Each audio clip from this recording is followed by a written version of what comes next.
Alright, now we're at episode 5. We're in the middle of the show and we got 5 episodes left. And we get to see what John Basilone is doing. He's living like a star and enjoying his celebrity status and seems very distant to the war. He is visited by his brother, who will be shipped off to the war. But John is put back to the reality of war when his brother asks him about his experience in Guadalcanal.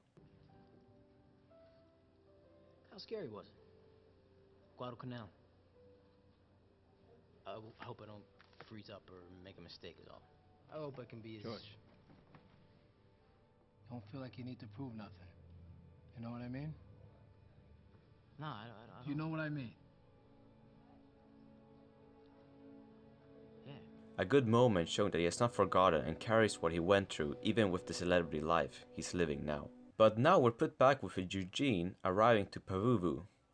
Sledge's welcome is not quite what he imagined though, as he's greeted by a collection of war-fatigued, half-cracked and downright hostile fellow soldiers.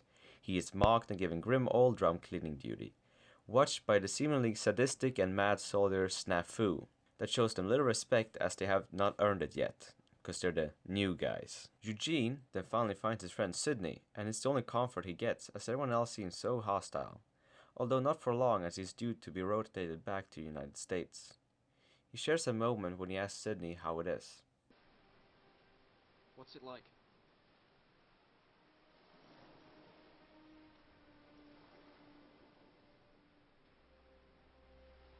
I slept with a woman in Melbourne. I'm not bragging. Well, that's that one, right? And then way down there, as far as you can go. And that's what it's like. And that you can never imagine. And Eugene is starting to get hints that maybe war isn't as he thought it would be. Eugene also meets Robert Leckie, that for now has taken a back seat as the episode focuses more on Eugene. They have a dialogue about their beliefs, and we get to see how Leckie does not believe in a god, and I would not blame him, as the thing he has seen would make anyone question their beliefs. For example, he's like with my grandfather, as he was a devoted Christian, but after the Finnish continuation war, he did not believe in it anymore.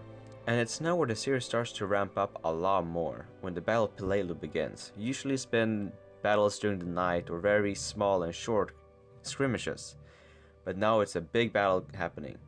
And the Battle of Peleliu begins, following a Sledge company in their landing craft. The anticipation begins before the landing craft is on the shore to disembark the Marines. The following is an excellent battle sequence showing the chaos, people dying left and right, screams from the wounded and bullets flying everywhere. You can really see how it's made by Steven Spielberg and Tom Hanks, as it's very like the beginning D-Day scene in St. Private Ryan, only that it's in the Pacific instead of France. As before, for the veteran Marines, the war was just like they expected. For the new Marines, the war is definitely not what they expected.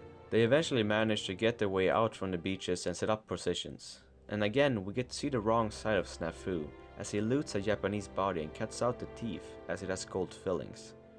Really showing how war was and how it affects the minds of the Marines. As from the beginning you might as be a normal person, but now he's totally gone. This episode is very two-sided. We have the introduction of Eugene and many new characters, and then we have the battle sequence being the other half. And both parts are very well done. The Marines now understand how ugly it can get and realize that. And one of Eugene's friends tells the story of when he was in Grand Canyon. Finally took me when I was 10. We got there late at night to these cabins. Couldn't see a thing on account of the dark. Next morning we got up, went outside. 10 yards from where we slept, the fucking Grand Canyon. A mile down. Colors I've never seen before. My dad was right. Pictures don't show it. You have to be there, looking down into it. Shut the fuck up, you idiot.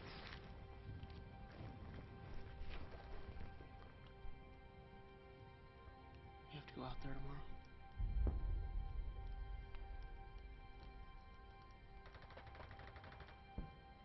And it summarizes what Sydney said.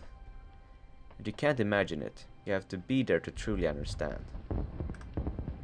And in that moment, they understand that there's going to be a lot more ahead of them.